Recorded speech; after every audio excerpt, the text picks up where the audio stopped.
There are great ideas undiscovered, breakthroughs available to those who can remove one of truth's protective layers. You will achieve many great things if you could peel away one of truth's hidden layers. That's a speech this guy gives standing in front of the top honor students of the country. Not, I went to the moon. He doesn't say that. He gives this cryptic speech. To look into it. Bill Clinton, in page 100, I think it's 156 of his book, My Life, he gives this story about how when he was a kid, he was working with this carpenter. And this carpenter said, you know, I don't believe man landed on the moon. It was 3 months after the moon landing. And he said, I thought that guy was ridiculous. He said, you know what? I don't believe anything those TV fellows show you. He said, after 8 years in the White House, I thought maybe that guy was ahead of his time.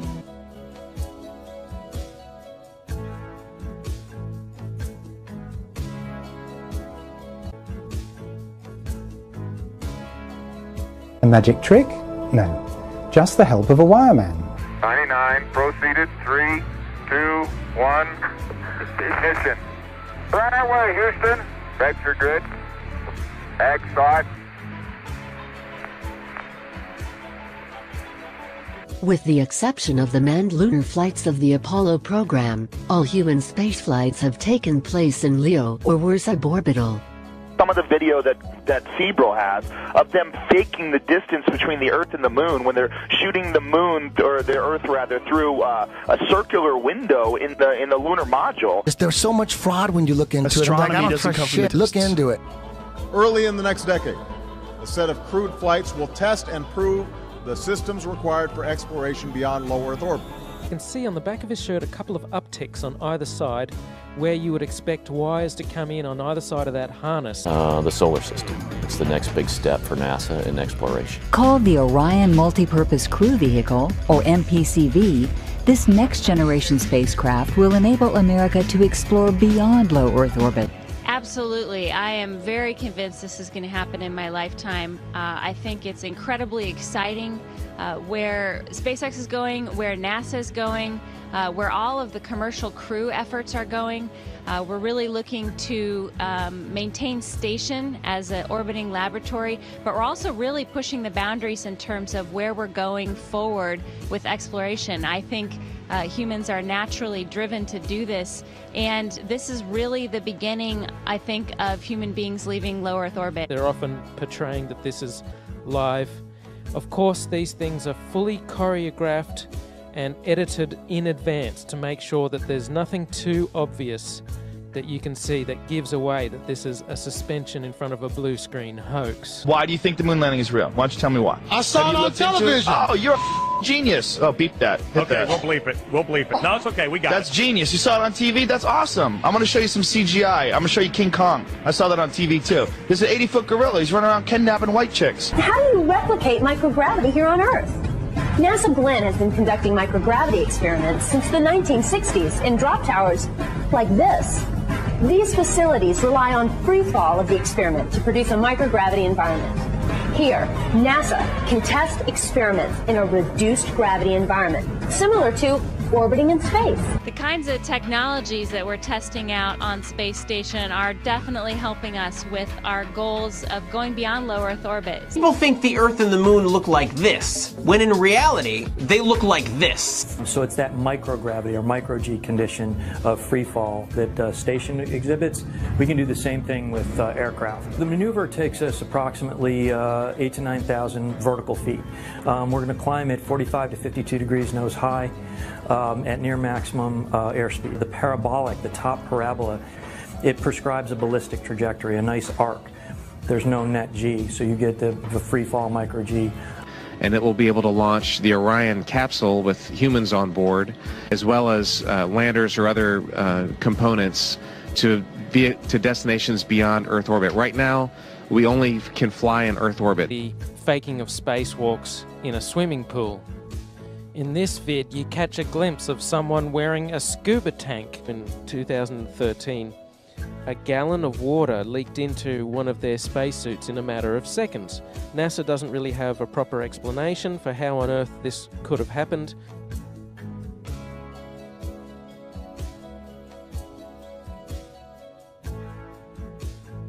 And some scientists are worried that future space travel might be too risky if we get too much junk orbiting the planet.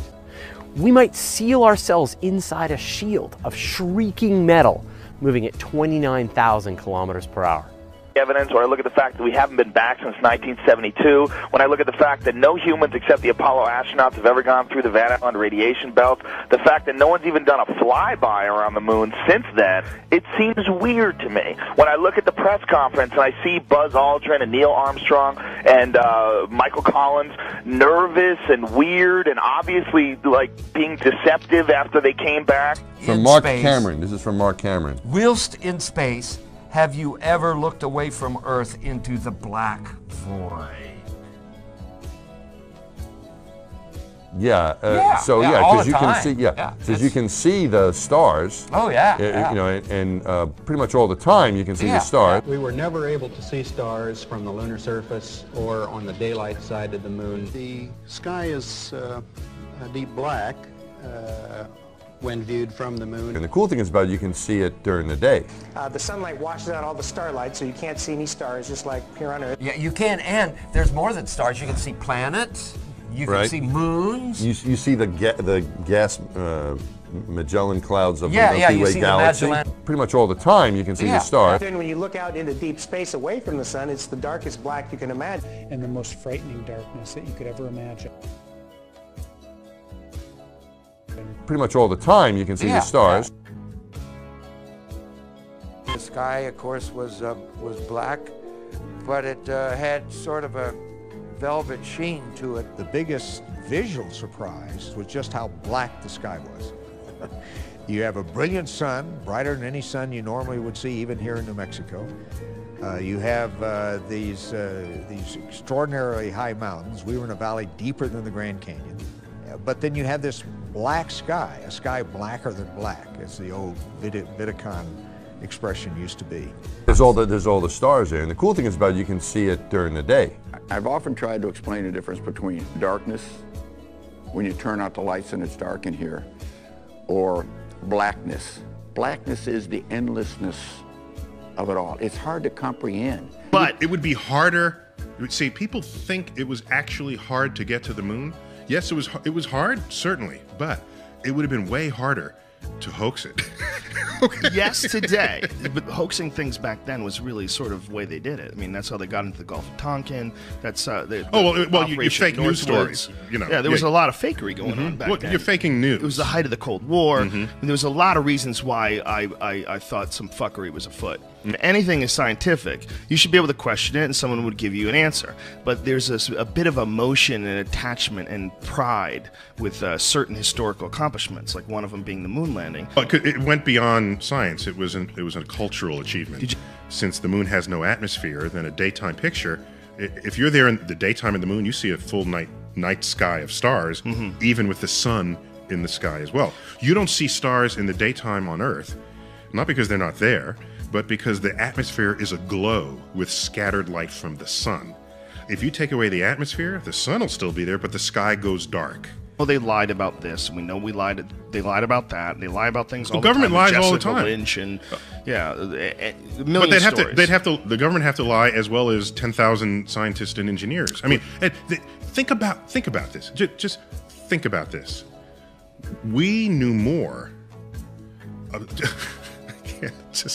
If there were ever a state secret that the government wanted to keep, it would be the behavior of President Clinton's genitals.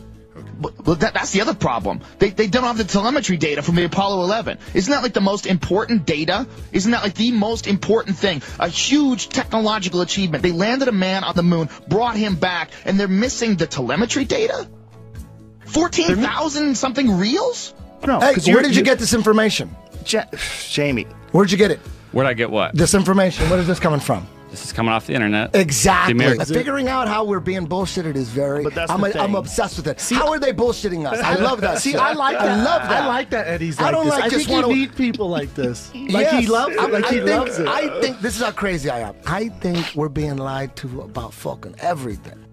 If you don't know, and you don't know that you don't know, that is particularly dangerous. That can graduate someone into adulthood who cannot tell the difference between what is and is not true about this world. You're talking about the Earth being flat. Thousands of scientists have looked into it. You think they're all wrong? That's so insane. You haven't looked into it.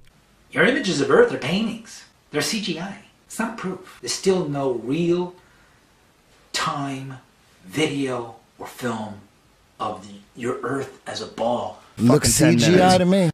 There's a lot of sort of technical iteration of trying to get the structures and features we want to exist on the surface. But then there's this whole extra layer of just, tweaking and tweaking and tweaking until it perceptually feels right. And that's where we go, I think, way past the science inputs, and that's just, instinct. How come when you check the internet it's valid, but when I'm on the internet it's not? You're not talking about the internet. You're talking about a guy's YouTube video. No, it's not guys. There's a lot of guys. I mean, they're even throwing it in your face, folks, that they're showing you stuff that Buck Rogers was flying around in a made-up Hollywood TV show in 1979, and then that's what they're showing you landing. There's so much fraud when you look into it. I'm like, I don't trust shit. Look into it. We don't have that. There's a serious fraud going on right now in every space agency worldwide. We landed 12 astronauts on the moon, brought them back safely. We're talking about going again today.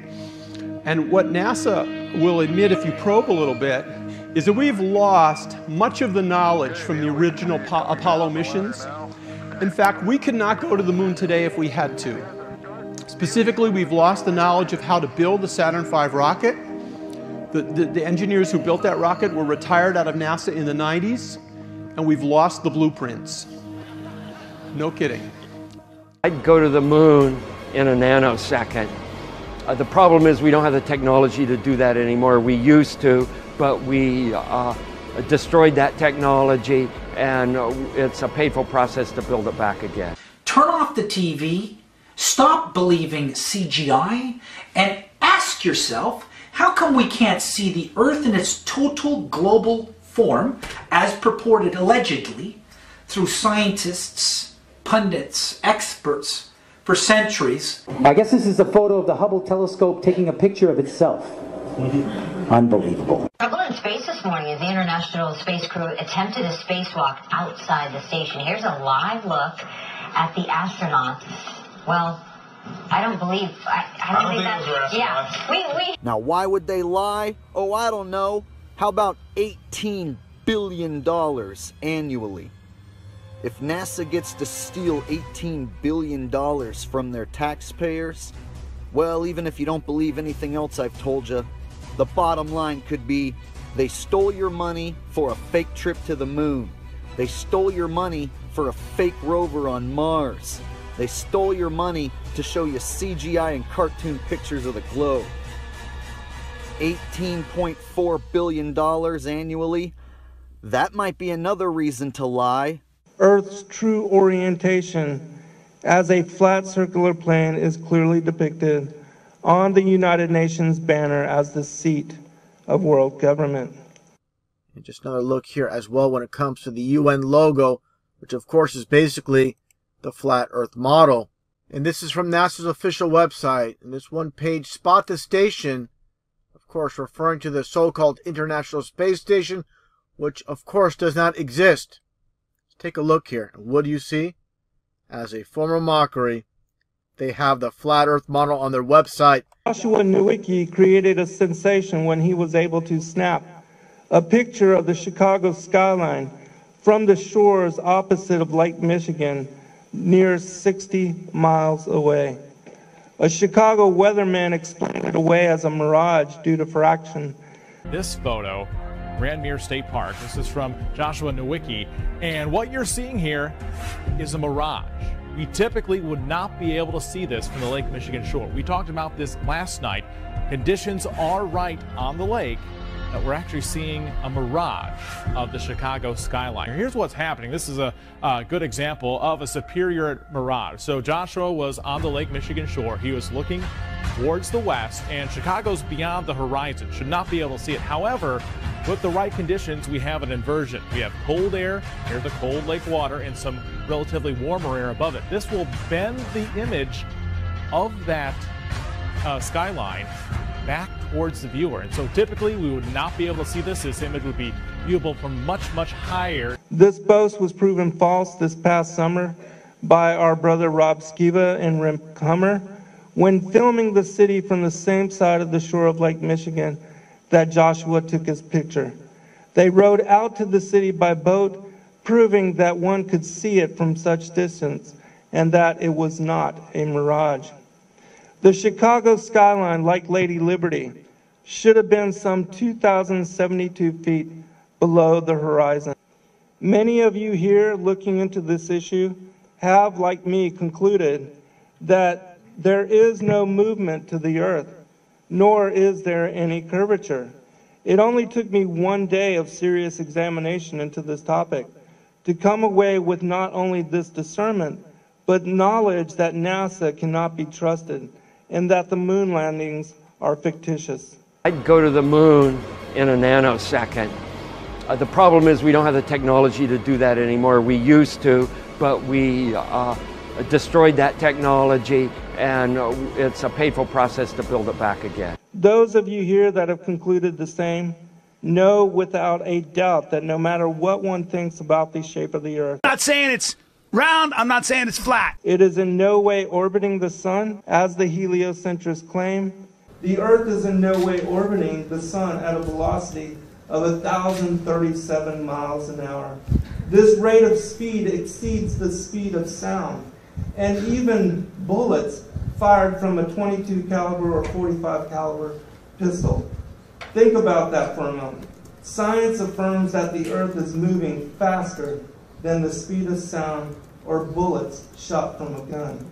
As a society, we're so scientifically illiterate, you know, and that causes so much room for speculation. And you're kind of a prisoner of people who are masters of their craft. You're kind of a prisoner to their quote unquote agenda. I don't want to put that bad of a term on it, but you're kind of a prisoner of that because we don't have any choice but to take their word for it, right, or to pursue it yourself. Right, to learn about what they're talking about yourself, to know if they're right or not. Yeah. Well, that's absolutely the case, right? This fact is also confirmed in the scriptures, for there is not one passage in either the biblical or the extra-biblical material which affirm motion to the earth. In fact, the opposite is true. The Bible clearly states on numerous occasions that the earth is established, fixed, stationary, and unmoving. And so Isaiah declares that the earth does not move, as do the following verses, and I won't read all of them, but 1 Chronicles 16:30, Psalms 93:1, Psalms 96:10, Psalms 104:5, Isaiah 45:18, and other passages. The water which is transferred from the air to the ground during such storms will always run off in a downward flow until finding its level, gather and trickle to form what we see as creeks, streams, ponds, lakes, rivers, and oceans. The dry land that we inhabit is that which is elevated above the sea level. Think about that for a moment as well. All the oceans of the world form one sea level. Take a look at the bottom. You can see the bottom, of course, or the water level of the boat itself. You can see the waves striking the sides. Now, take a look here. Again, zooming out as the cargo ship completely disappears. Gone. Out of sight. Well, I do like your answer on that, Zen, because I do think there is a lot to be learned, and I don't think we have the answers. I don't think we have all the answers in any respect. And I think as we explore, and one of the things Zen mentioned in his opening remarks is about the distrust of NASA. And I have a great distrust of NASA myself. I just, I mean, the government lies to us. I mean, it's a given, and they get paid to do it.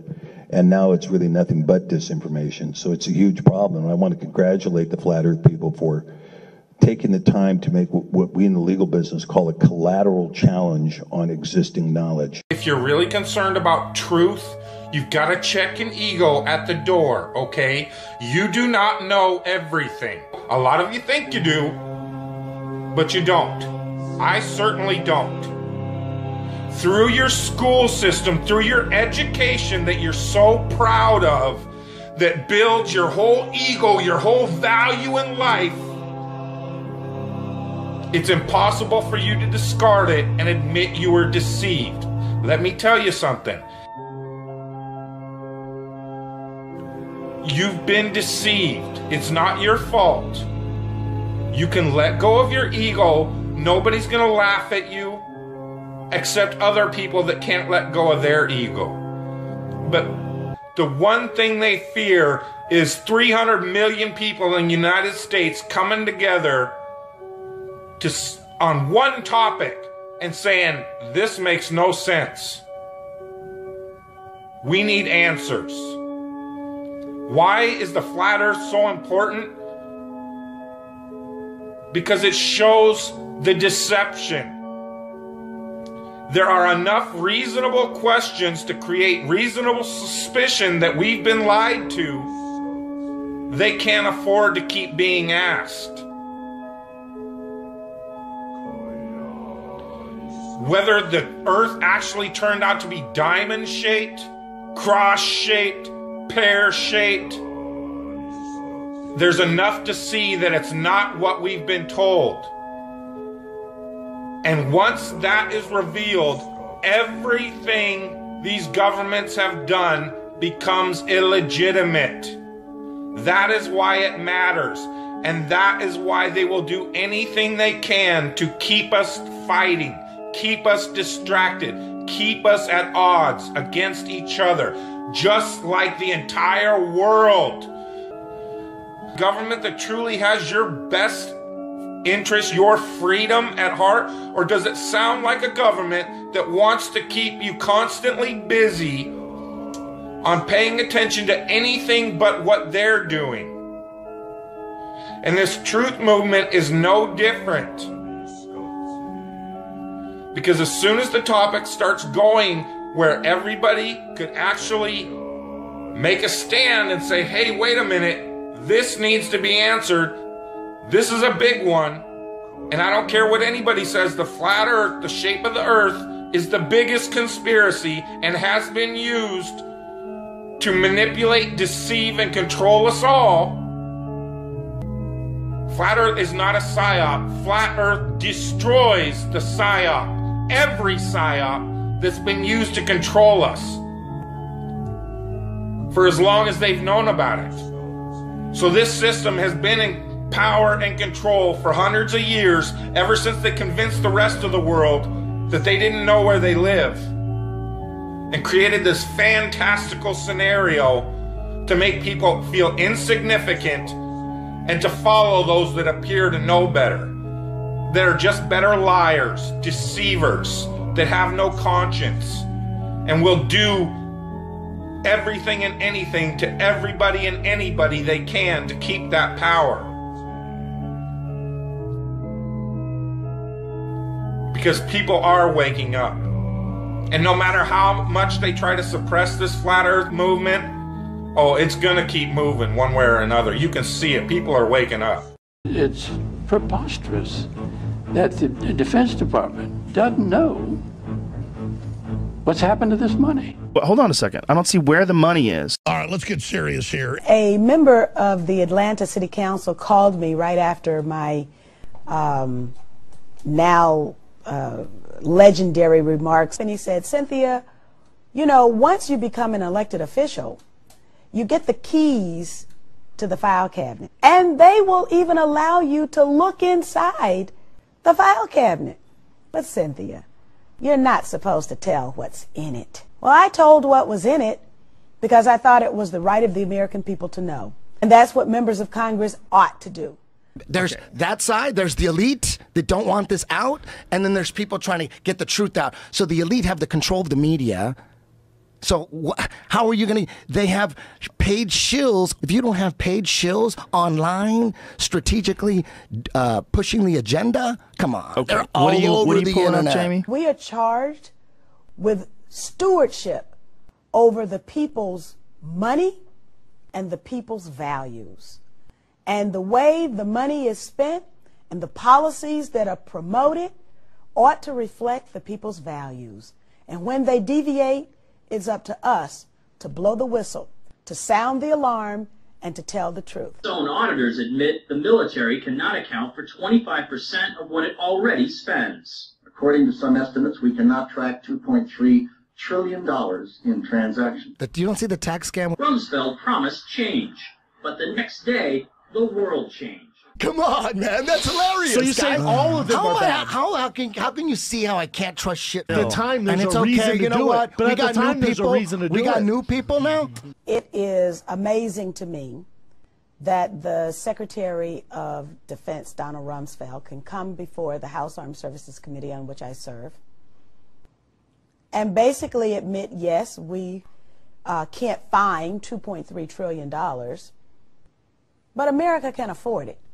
And by the way, we need to spend more money on defense. So many things have been conspired and were pulled off throughout history. It's just a common thread throughout history. The real problem with conspiracy theories is that some of them are true. My second question, Mr. Secretary, according to the Comptroller General of the United States, there are serious financial management problems at the Pentagon, to which Mr. Cooper alluded.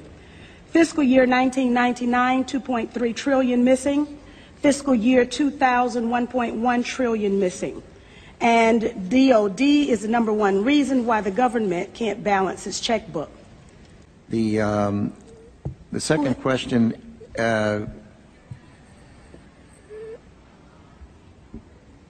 I've forgotten what the second question was. I think Ms. Jonas knows it. Okay. That's where people really freak out, because they look at how much people actually did profit from that event. So they go, well, okay, is it possible that someone had a part in letting that event happen, or ignoring the fact that event was going to happen and allowing it to happen? Or is it a matter of people just capitalizing on an event, which is what the most logical point of view is, that they're just incompetent, the event happened, and then they capitalized on it? Thank you, Ms. McKinney. I appreciate the question. I appreciate your interest in our department's financial condition, and we are working very hard on that program. I've just come back recently. I understand that you're working hard on it, but my question was, who has the contract? How long have they had that contract, and how much money have we spent on it? The Pentagon has claimed year after year that the reason it can't account for the money is because its computers don't communicate with each other. My second question, Mr. Secretary, is who has the contracts today to make those systems communicate with each other? How long have they had those contracts? And how much have the taxpayers paid for them? In general, we spend about $20 billion in the Department on Information Technology Systems. The accounting systems are part of that. I can get you the exact number for the record of what we spend on our current, what we call legacy systems, and those that we're moving toward. The comptroller for the Pentagon told us that $20 billion has been spent trying to get the computers to talk to each other. That is captured on tape, and they still don't talk to each other. I doubt, to be honest, that people inside the department are going to be capable of sorting this out. I have a feeling it's going to take some folks from outside to come in and look at this and put in place a process that over a period, and I regret to say, but I've seen how long things take. I think it's going to take a period of years to sort it out. And I think it'll probably take the cooperation of the Congress to try to get the system so that you can actually manage the financial aspects of that institution. They can't all be bad. And who has the contracts? That would be a multitude of individuals. Could you name some, please? Well, I think off the top of my head, well, I would rather not. I'd rather provide that for the record. That's not privileged information, is it? I'm sure it's not. Well, please. Yeah. And we still have time, so please. I would be glad to provide for the record. I don't want to talk from the top of my head and be incorrect. Oh, that's true? Okay, but you got to prove it to me? Otherwise, the problem isn't that. I don't care. The problem is there's no proving it. And oops, we also changed U.S. military policy so that we could seize foreign capitals and occupy them. Now, that was the announcement that Donald Rumsfeld made before the United States Congress without any discussion by the American people about what the implications were of, one, having lost so much money. And now an accountant tells me that while they tell us that the money was lost, that it really is that the money went someplace and they don't want to tell us where it went.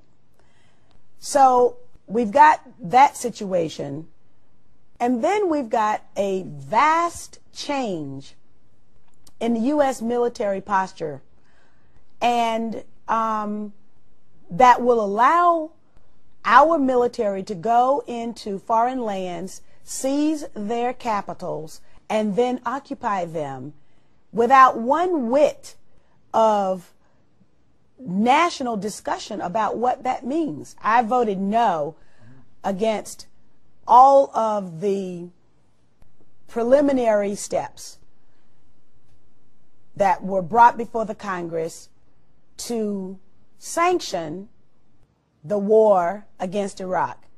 But then the president in March of 2003 went into Iraq, and we learned what Donald Rumsfeld meant when he said seize foreign capitals and occupy them. It's a travesty. It's criminal. It's corrupt. And I just don't understand. It continues to amaze me why the American people allow this to continue to happen year after year, budget after budget, without a tremendous outcry.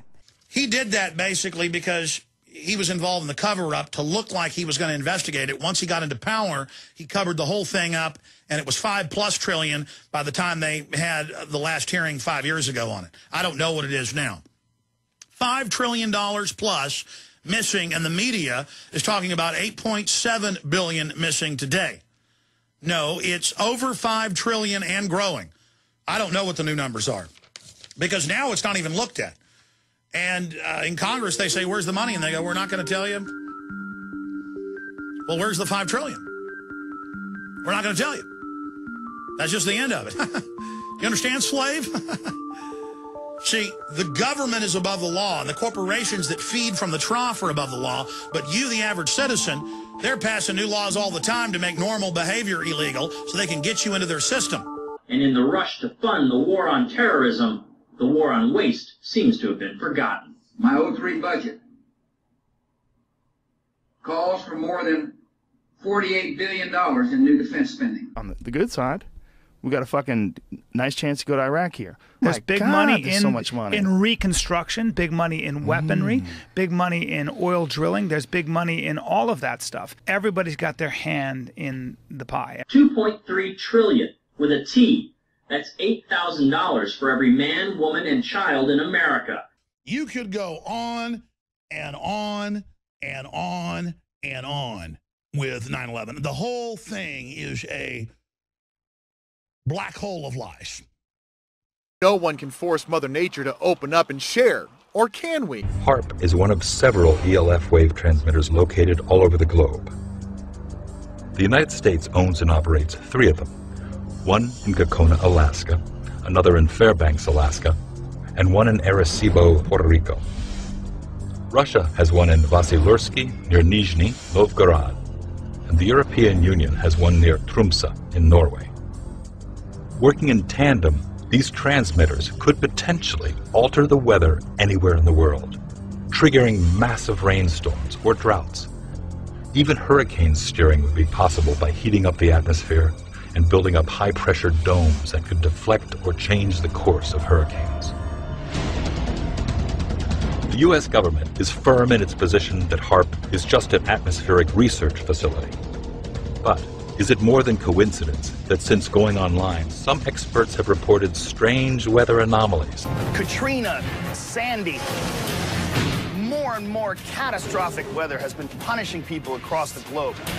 Is it because of global warming, or is our weather being manipulated? Should I be terrified? Absolutely. As a meteorologist, you believe that there's some sort of technology that's controlling the weather? Yeah, we're having so many events that are beyond what is normal. Are the world's governments manipulating the weather and creating huge zombie freak storms that come out of nowhere? Ski resorts, this is on record, by the way, just the public doesn't know about it. Ski resorts go get insurance, and if they don't get snow, they get enough money to survive. Well, the insurance companies aren't going to pay out on that. So they go, there's more than 100 of these companies I know of. Some of them have got like 30, 40, 50 aircraft, and they hire them, and they fly in and create clouds in the right weather to make it snow. So they don't pay out on the insurance. That's what's going on, and that's just commercial. Joe, forecasting weather is not that difficult. We've got Ophelia, which continues to intensify just off the east coast of Florida, and that's the big concern. There were storms that were not behaving as they should. Time after time, the guys in D.C. were issuing what they termed a low-confidence forecast. And I'm like, but we see it, we know how big it is, we know how much water is there. Why is it a low-confidence forecast? Being in mainstream, I knew how much news was not delivered. Of course, there's weather weapon stuff going on. Type in Bill Gates weather modification, geoengineering. They spend, Department of Energy, last time I checked, $5 billion a year in studying weather modification. See, under U.S. Code Title 50, Chapter 32, subsection 1528, paragraph B, it allows chemical, biological, radiological, or any other testing, even lethal, on citizens unsuspecting. The government claims it's allowed to kill us. In the main title, it says it's illegal, but then in the subtitle, it says unless for law enforcement or research purposes. It's global weather engineering, geoengineering, and it's been underway for every bit of 30 years. But then they've been doing that since Vietnam, you know. But it is on the Weather Channel, and I've interviewed Ben Livingston and the top experts. They could take a clear sky and in one day with like 14 airplanes, have it rain 10 feet of water and flood the Ho Chi Minh Trail. My name is Ben Livingston. I'm the first person to ever see the cloud with the intention to cause it to do military damage. I know I can say that, and I did it several times before the next person did it. We shall propose further cooperative efforts between all the nations in weather prediction and eventually in weather control. And we know that they're doing geoengineering. Look, they have geoengineering conferences, and they talk about the fact we need to use our capability to control the weather. The only question is, who gets to adjust the thermostat? And that would explain why we have these droughts that are historic, why we have biblical floods in Australia. So you firmly believe in this? What I didn't know for the longest time is who is doing it to who. Russians against us against Chinese. You know, what is going on? Well, we've been talking a lot about Irma, so I do want to turn our attention really quickly to Jose, which is actually a major hurricane. As of the 11 o'clock advisory, it's been updated to a Category 4 hurricane. So we've got 2 Category 4 hurricanes in the Atlantic and Caribbean Sea right now. So they've got those technologies, and that's what earlier callers were saying is, why don't we use the technologies to kill it out in the Gulf? I mean, you can't say one way or the other. It is weird how these storms go. They just sit over a city. Like they're moving around doing it, and they go, oh, just stay right here. Yeah, it is very unusual, and they said it's if this is natural. They say it's the worst ever. Yeah, this is. So it is unusual, HB. Very, very unusual. We know they have their Next-Rad systems. They're set up all across the country, and they can use these systems, such as the X-band radar, to steer hurricanes, to steer storms. They can engineer these storms. They can fabricate them and send them wherever they want. Make it rain, make it flood, make a drought. It says here clearly that the federal government has been involved for over 30 years in a number of aspects of weather modification through the activities of both the Congress and the executive branch since 1947. As you can see here, Defense Department aircraft are involved in these operations, and they work all weather patterns in the mid-Atlantic states. Now keep in mind, this is back in the 70s when this report was released. They admit there's giant secret weather modification programs going on. What else is there out there that they have not been forthright about? And that, I believe, is HAARP. Really? Seriously. HAARP stands for High Frequency Active Auroral Research Program. The United States began building its own mysterious array of antennas in February 1992. They are located in Gakona, Alaska. The project is called HAARP. HAARP is the High Frequency Active Auroral Research Project, originally a joint effort of the Air Force and Navy in cooperation with a number of academic institutions. We need to have a debate about how HAARP is used and what are the applications. And in the Congress right now, we have no scientists to speak of. There's no one to evaluate in the closed, secret hearings that take place. They can't take notes, they can't take their staff, and they can't take experts. It's like putting kindergartners in a college setting and expecting them to figure it out. We've got the wrong people making very important decisions that affect all of us on this planet. HAARP is comprised of 180 antennas, approximately 72 feet tall, linked together to function as one giant steerable antenna. Steerable because it can aim millions of watts of ELF waves into one tiny patch of the atmosphere. It is today the world's largest radio broadcasting station, but it's not designed to broadcast for human ears. It uses unique patented ability to focus the energy coming out of the antenna field and injects that energy into a spot at the very top of the atmosphere in a region called the ionosphere. HAARP is like the triggering mechanism for taking the energy within the Earth and manipulating it in specific ways for weapons applications. That's turning the Earth into a weapon. The amount of energy we're talking about here is 3.6 million watts. To give you an idea of what that is, the largest legal AM radio station in North America is 50,000 watts. HAARP is 72,000 50,000 watt radio stations injecting their entire output into a spot that's about 12 miles across by about 2.5 miles deep by about 90 miles up. The U.S. military says HAARP is merely being used to study the physical and electrical properties and behavior of the ionosphere for both civilian and defense purposes. But another theory has surfaced. The intense energy being beamed into the sky by HAARP is actually heating up the atmosphere, causing weather changes. HAARP is being used for weather modification. The military's own record proves it. They've admitted it within their own documents, and yet they still deny it to the public. HAARP is sending massive energy into the sky that's being reflected down at the Earth in pinpoint locations. 1978, they had the Environmental Modification Convention outlawing the weaponization of these weather control systems. But again, you ask the average American about it, they don't know about it because, well, the media either ridicules it or doesn't cover it. We also have NASA coming out a decade ago and then again last year and saying the Earth is between 20 and 30% more darker in the northern hemisphere than it was just a few decades ago. And that's not because the sun has really changed.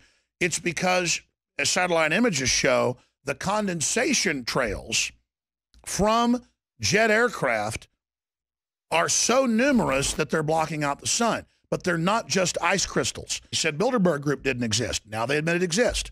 On so many things, they want to just end debate by saying it isn't happening. But if you just research it, don't Google chemtrails, because that's just what the lay term. You look at weather modification, geoengineering, basically terraforming here on the planet, you'll get thousands of university reports, Department of Energy programs. It's going on. It's going on big time. Let's put it this way. 20 to 25% of the weather systems are manipulated. The HAARP thing is a bit more confusing. It's terrifying when you're too dumb to know who's stupid. And unfortunately, that's where I find myself. Elon Musk is one of the world's most famous innovators. He is the billionaire genius behind SpaceX and Tesla, but he's also generating buzz for a wild theory that perhaps we're not real, we're just living in a big computer simulation. So the idea is, right, any sufficiently advanced civilization could create a simulation that's like our existence. And so the theory follows that maybe we're in the simulation. Have you thought about this? And a lot. Are we... Yeah, but like, how are they going to justify it by if they actually look at it? I think the challenge is getting people to look at things. Any conspiracy theory is going to have a range of plausibility. Yeah, from reasonably plausible to completely implausible. You know, I mean, it's in the headlines. Paul Watson did a report on it that billionaires are meeting in secret and believe we're in a false reality because top mathematicians and the computers are showing it. I find as I get older, I find that question to be maybe more and more confusing or troubling or uncertain. The most extreme thing, which all conspiracy theories end up with, is the everything is an illusion. We are living in the Matrix. Like Mr. Musk thinks, are we living in simulation? I find it hard to argue against that possibility. I have the power to program a world inside of a computer. Well, imagine in the future where you have even more power than that, and you can create characters that have, for example, free will, or their own perception of free will. That world will have its own laws of physics and chemistry and biology. Now, you're a character in that world, and you think you have free will, and you say, I want to invent a computer. So you do. Hey, I want to create a world in my computer. And then that world creates a world in its computer. So now you lay out all these universes and throw a dart. Which of these universes are you most likely to hit? The original one that started it, or the countless simulations, the daughter simulations that unfolded thereafter? You're going to hit one of the simulations. When you see the advancement of something like video games, you know, like say 40 years ago, you had video games. The most advanced video game would be like Pong, where you had like two rectangles and a dot. But now you can see a video game that's photorealistic, almost photorealistic, and millions of people playing simultaneously. And you see where things are going with virtual reality and augmented reality. And if you extrapolate that out into the future with any rate of progress at all, like even 0.1% or something like that a year, then eventually those games will be indistinguishable from reality. They'll be so realistic, you will not be able to tell the difference between that game and the reality as we know it. It seems like, well, how do we know that that didn't happen in the past and that we're not in one of those games ourselves? You should encourage people who are flat earth believers to look at this amazing thing that's happening. If you assume any rate of improvement at all, then the games will become indistinguishable from reality. They'll be indistinguishable. Even if that rate of advancement drops by 1,000 from what it is right now, then you just say, okay, well, let's imagine it's 10,000 years in the future, which is nothing in the evolutionary scale. So given that we're clearly on a trajectory to have games that are indistinguishable from reality, and those games could be played on any set-top box or on a PC or whatever, and there would probably be, billions of such, computers or set-top boxes, it would seem to follow that the odds that we're in base reality is 1 in billions. The basic idea of simulation theory is to question the reality around us. It's just that there's some more advanced civilization than us that can recreate the universe that we observe. Is everything that we know and experience simply either in our imagination or in the manifestation of a world that's being controlled? If we're in a simulation, do we have free will? As a philosophy professor at NYU, David Chalmers focuses on the concept of consciousness, questions of what the mind perceives as reality. How do we know we're not in a simulation where everything is an illusion? I mean, I don't think I'm being played by somebody in a video game. But then people in video games don't generally think that. I'm left with the puzzle of trying to figure out whether I live in the Matrix or not. A lot of people just don't have any idea of any kind of tradition of where we came to these conclusions, so they think that history's starting right now with them. There's a lot of laziness. Yeah. There's a lot, and there's also a lot of confirmation bias. They have these ideas in their head and they don't look into them. Mm-hmm. They're just not interested in really getting into it. Or it might be that we are somehow confined to a three-dimensional kind of a membrane. And what I've come to understand is that there are these incredible pictures that contain all the information of a set of equations that are related to string theory. And it's even more bizarre than that, because when you then try to understand these pictures, you find out that buried in them are computer codes just like the type that you find in a browser when you go surf the web. You're blowing my mind at this moment. So you're saying, are you saying your attempt to understand the fundamental operations of nature leads you to a set of equations that are indistinguishable from the equations that drive search engines and browsers on our computers? That is correct. Computer code. Computer code, strings of bits of ones and zeros. It's not just sort of resembles computer code.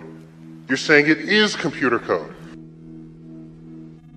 That's what we find very, very deeply inside the equations. When that does happen, how will you be able to know? If it's indiscernible, how will you know if you're in it? And how do you know if you're not in it right now? That's the real question, right? We are not numbers. I'm not a statistic. I'm not a collection of attitudes and desires. I'm a human being with my own dreams and hopes and problems. And by making me a number, you've removed my human dignity. I don't know. Bro, take a look at it. When you look into it. You look into it. They have these ideas in their head and they don't look into them. They're just not interested in really getting into it. If you listen to scientists and smart people, they're very careful about what they say because they get called out on it. So lay out all these universes and throw a dart. Which of these universes are you most likely to hit? The original one that started it? Or the countless simulations, the daughter simulations that unfolded thereafter? You're going to hit one of the simulations. And arriving at real conclusions is something they tend to avoid. They'll just have these big discussions and kind of approximate what probably happened. It's very complicated when you start saying you know things. The odds that we're in base reality is 1 in billions. It's so over the top that you just feel alone and have a normalcy bias like Stockholm Syndrome where you go, I'm all alone. Who does that say I am? And that's what we're getting down to here. Is that it's all to make you feel small.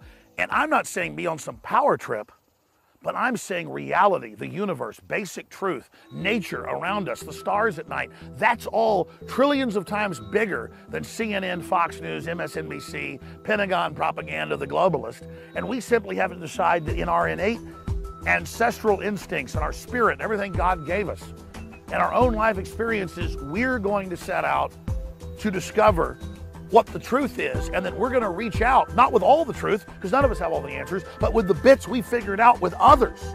And that together, we're going to put it together and come together and try to develop a cosmology that more closely matches the universe. That no one ever wants to look at real conspiracies because they're complex and hard to understand. They want to just go with, there's aliens living underneath the Capitol. Dinosaurs aren't real. I He doesn't come from the government. Get into it. This is basically the biggest thing you could possibly lie about. The best way to brainwash the whole world is to lie to the whole world about what the world is. I don't know, man. I don't know what to believe. I don't know what to believe.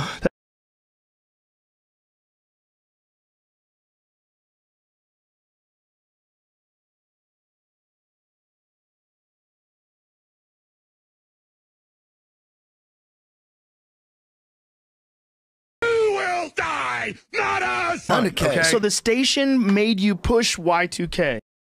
Wow. Well, but let me go further. So now I'm going to actually confess here on air. I know I'm evil, but I try to be good. I was on one radio station. I've been on Access TV for a few years. I was on one radio station. I already started a show out of my house that was on like 15 radio stations. So I had that at least. But I was on one big radio station, had the top show at night on a station with Howard Stern. It was killer. It was all over the newspaper, had huge ratings. And I was bringing in like, 20, 30 grand a month, which was just a huge amount for me, building a whole operation out of that at home.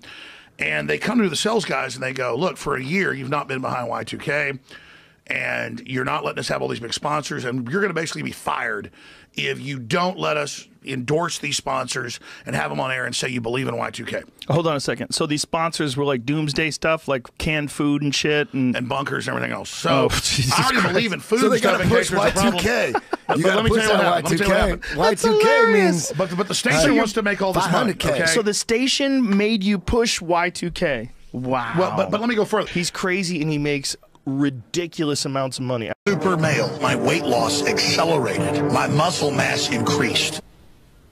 Jones, he doesn't give a fuck. One of Alex Jones's lawyers said that to hold Alex Jones accountable for the character he plays on air would be like holding Jack Nicholson accountable for the role he played the Joker in Batman. That this is a performance. Jones' ex-wife claims he's not a stable person. He's a great guy. I swear to God, he's a great guy. Okay. He's just got a ridiculous platform, and he's kind of character. But that's who he is, man. You think he's a performance artist?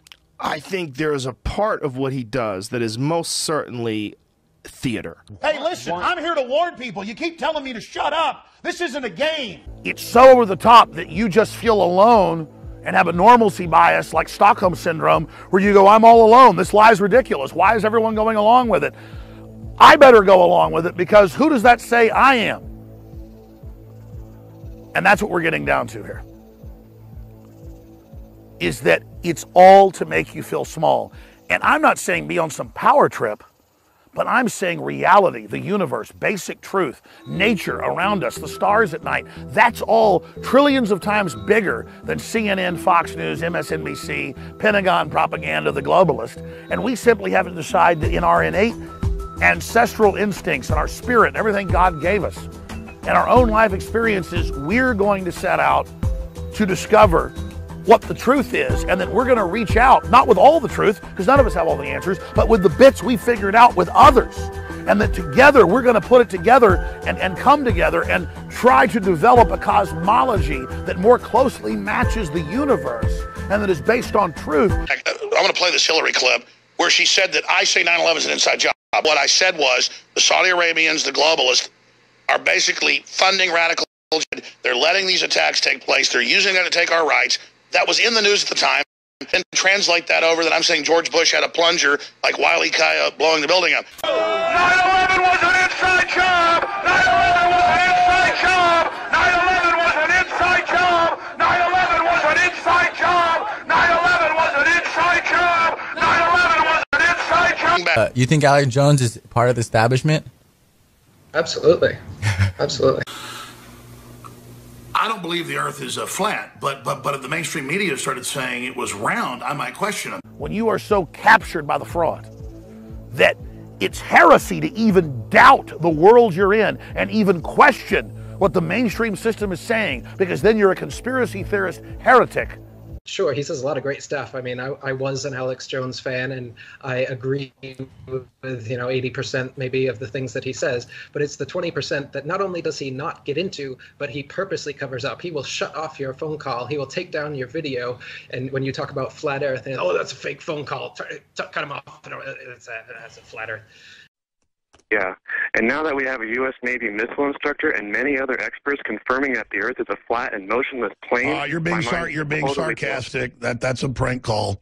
That's an ad hominem thing where people. There's seminar calls on that where you call in and then you say, "Oh, you're so accurate," and then they add something like the Earth's flat. It's a standard tactic. I've been telling Alex Jones about flat Earth since 2009. But good propaganda doesn't need to even be complex or have some edge of truth. It has to be a big, overt, giant lie. There you go. Alex is just as establishment as Trump is, but the establishment wants you to think both of them are anti-establishment. And that's how their WWE game works, where they give you their polar opposites and you pick one or the other, and you're controlled either way. I mean, I think he knows about me. That's why he deleted me off of your YouTube video. He's a complete gatekeeper, and it's so obvious to someone like me. That's why he censored your videos, because he totally cares. That's why your videos were allowed up for, the first video was up for 5 hours before he took it down, where you mentioned my name over and over again. And then the next video, you did the same thing. That's what controlled opposition does. Controlled opposition is there to divide any sort of legitimate movement that might come up. Yeah, if your truth has limits, then you're what's known as a gatekeeper, and that's exactly what he is. He's a gatekeeper so that you won't ever get into the idea that we haven't been on the moon. You'll never question any sort of cosmology or NASA. You'll never understand that the Earth is flat and that that's the biggest conspiracy of all of them. No one ever wants to look at real conspiracies because they're complex and hard to understand. This is what I'm coming to. It's full of criminals, etc., who seek to run the world and will kill anybody who gets in their way. And you are almost, and have been, a lone crusader powering against them. So how come? How are you still alive? Why am I alive? Well, no, which is yes. Listen, Why am I alive? Which is the explanation? One, they don't exist, or two, you're part of the conspiracy. No, let me tell him. So stupid. Tell him you're not. I'm not either. Tell him. Well, These fucking people think there's a goddamn conspiracy. Well, and here's Bill what Hicks happens. pretended to die. Here's what happens. They think it's a flat Earth too. This is my pieces are flying off of it. Why does he legitimize quacks like Alex Jones? It creates a false equivalence problem. Oh, no. Alex Jones has been my friend for 20 years. He's fucking crazy. I showed everybody how crazy he was on my podcast by getting him high and drunk and have him talk about interdimensional child molesters. If you watch that and you think I'm legitimizing Alex Jones in some sort of a way, then you're just you're looking at things in a very cookie-cutter way. You're deciding that this is what I've done. He doesn't give a fuck. Really? They asked him a question about his kid. They asked him a question about his kid. He couldn't remember. He goes, "Oh, I'm sorry. I had a large bowl of chili for lunch today. I can't remember." He's fucking crazy. Yeah, you were totally down for, you were the moon hoax crusader. Something? No. Listen, man. I got a question for you, man. Okay. So, I've been a fan of you for a long time, right? So what made you make the switch from like being a moon landing denier to like That's a good question. Crazy if you don't. No. Listen, man. Here's my issue. My issue is how can I even argue it? How is it possible that I even have points? You're a moon guy for a while, right? Is that Yeah, right? well, listen, my issues with not believing that people went on the moon, a lot of it had to do with a friend who had an uncle who worked at Rocketdyne. This guy was convinced that there was no way to do it. He was an engineer, and he said they were so far away from doing it that the fact that they did it, and they did it 7 times, but since looking at it, the weight of all the evidence, I reserve the possibility that some things were horseshit based on a lot of photographic evidence that they did fuck with. There's no way that was a hoax. There's no way. There's no way people went on the moon. There's no way. Can't cover this thing up if somebody reputable starts talking about UFOs. You can co-opt the person and say, hey, you want to know UFOs? We'll show you the real deal. But not only can you never talk about it publicly, you have to be a debunker publicly. I'll tell the government right now, tell you right now if you're listening, NSA, CIA, I'm available, okay? If you show me all the real wreckage, I swear to God, I will make fun of that crap to the end of time. I'll make up stories. I'll lie to my mother. I don't care. You show me a UFO, I'll lie to my mother. Joe Rogan, I know, he didn't tell me this, I learned from other sources, and I talked to him about it. He said, yeah, I'm not going to talk about it. He got threatened about 5 years ago. And he got threatened really serious, and him and his family, if he didn't stop getting into conspiracies, because they knew how popular he was. They had him do some TV show that made fun of it all and all the rest of it. Not say he was a sellout, but it was a process when that show was starting. He wasn't even aware of what was happening to him at the time. And I'll just say this. Joe just disagrees, he can say it, but he knows this is true. And so that's why I was on the show, and he was like finishing my sentences.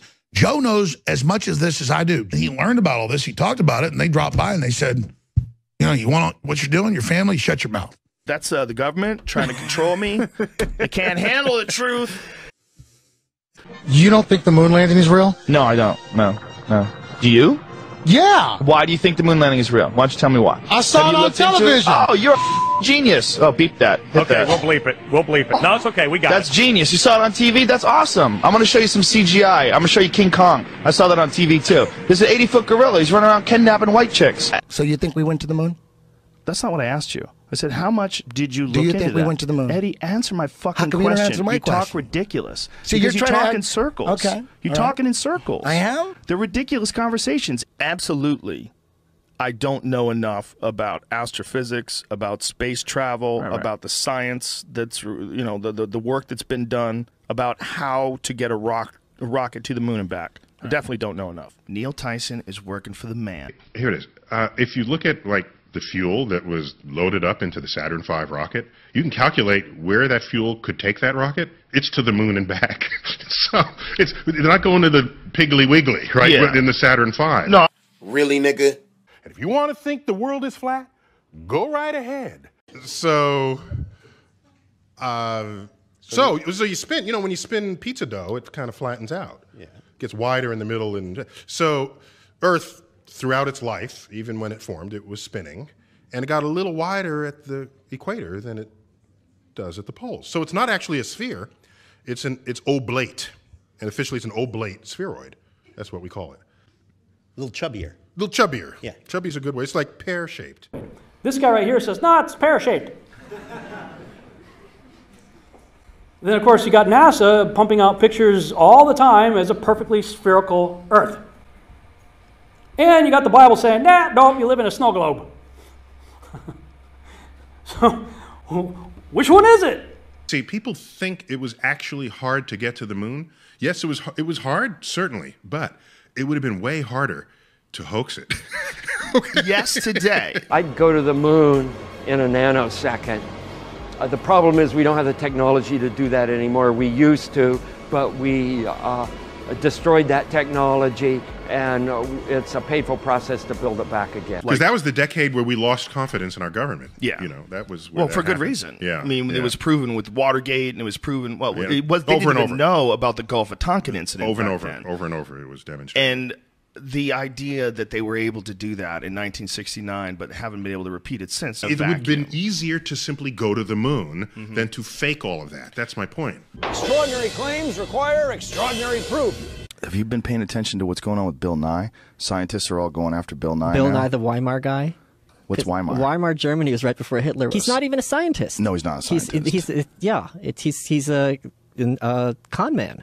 The original show that he did Right. many years ago where they talked about how gender is from chromosomes. Isn't he an engineer? Yeah, but he's not a climatologist. He's not a scientist, and he's also changing his tune. And now he's completely gone off of that. Right. And his new thing had this woman who belonged in some fucking Venice theater group, like barking out at a poetry slam, some unbelievably god-awful song. And this motherfucker put it on Netflix on a science show. This is so not science. But that stuff is explicitly propaganda. It's meant to be propaganda. There's this ideology that he's fallen into where it's a complete religion which is complete divorce from reality. And stuff like this. It's full left-wing. You have to kind of drink the Kool-Aid to be putting this out as your product. I feel like he's been influenced, you know? So I feel like he's just been influenced by the influencers. Well, certainly he's getting rewarded for it. If you'd like, look at pictures from space where you see the Earth as a sphere.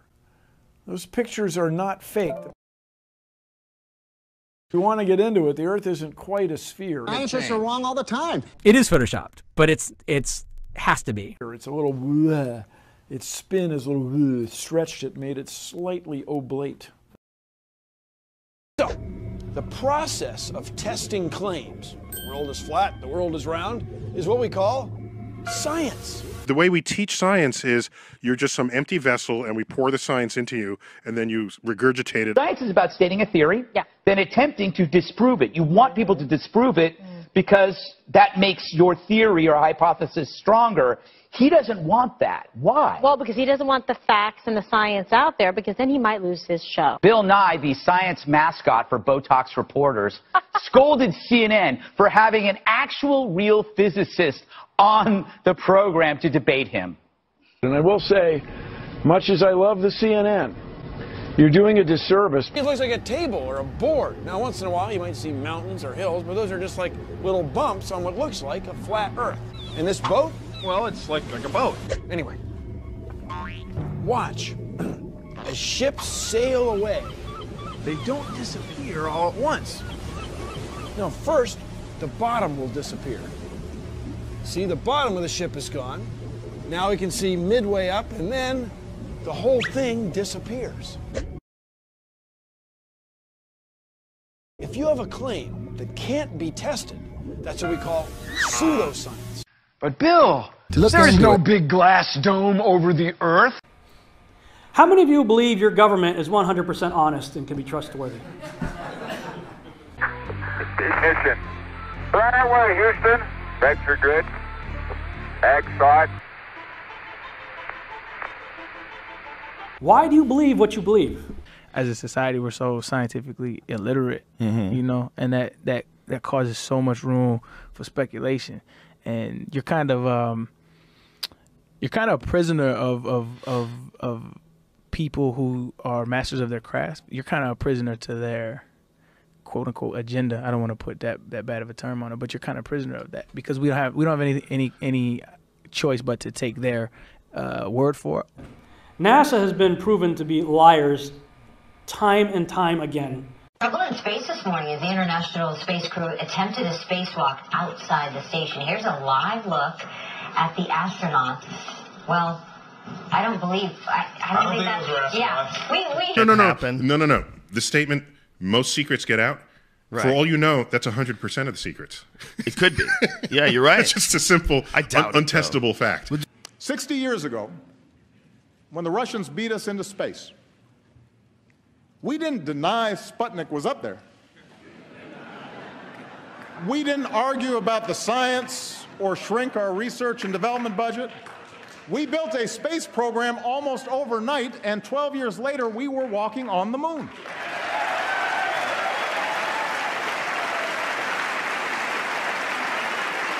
I'd go to the moon in a nanosecond.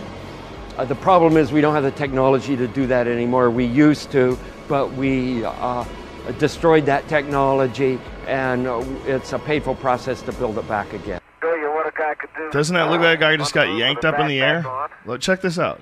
For a 380-pound guy, that's pretty good. They threw that out. Yeah, jump flat-footed, straight in the air. 300, about 4 feet. They fell down. Wow. Look at this. Whoa.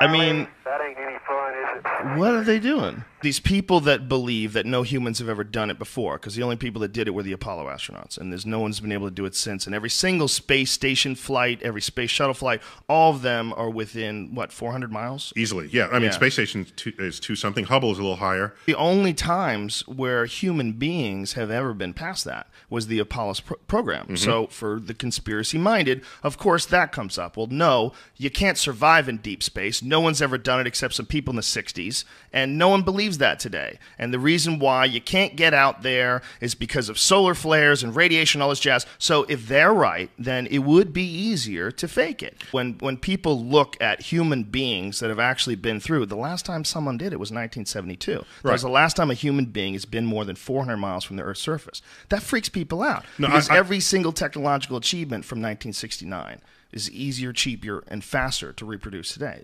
Having seen hundreds of rocket firings when I was employed by Rocketdyne, I know that the jet of the lunar module lander, the lunar lander, would have created an enormous crater.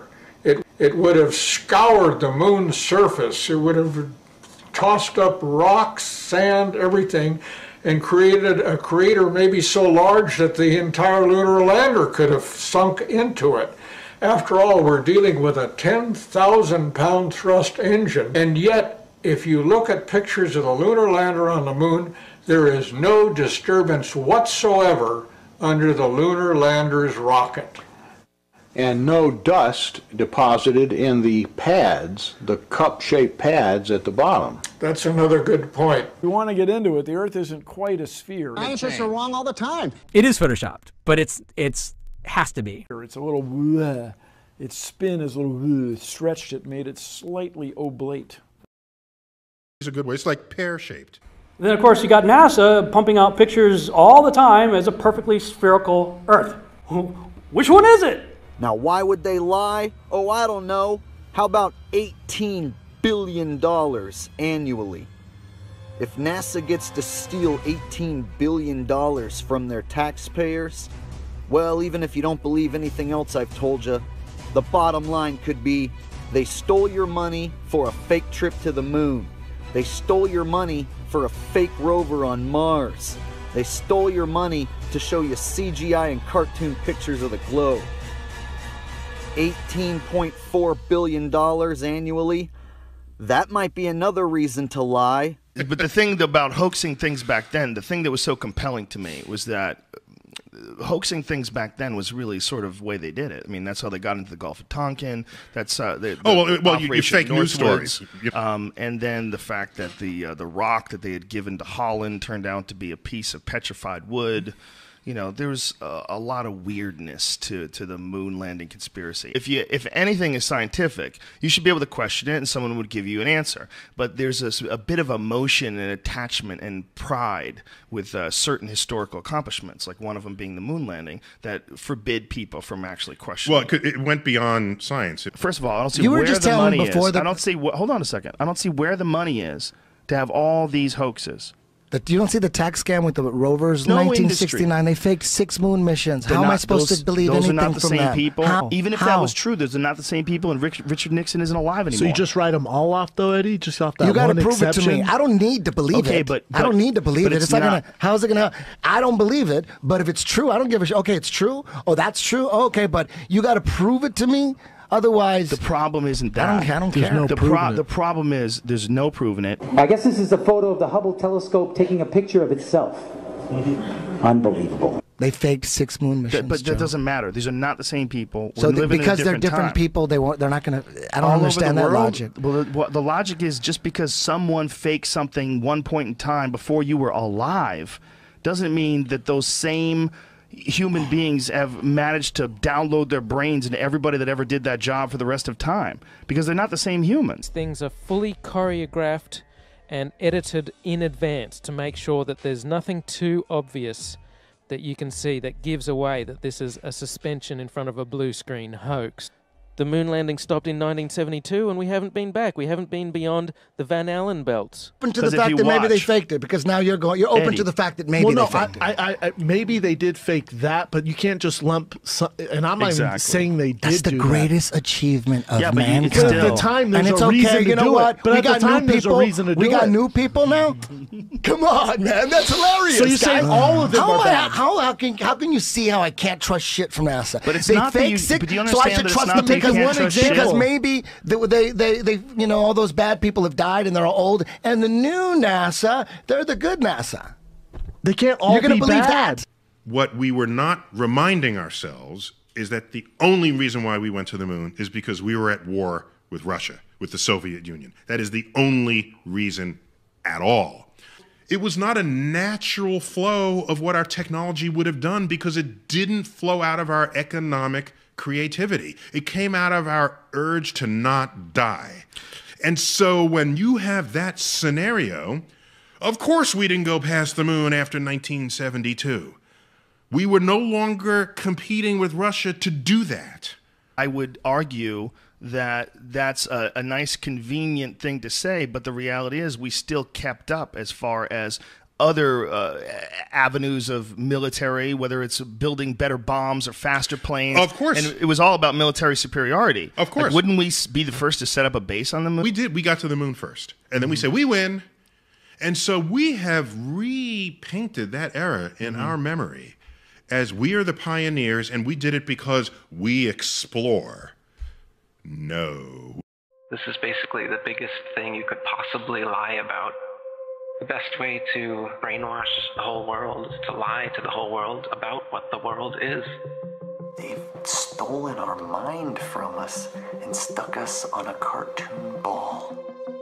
It is photoshopped, but it has to be.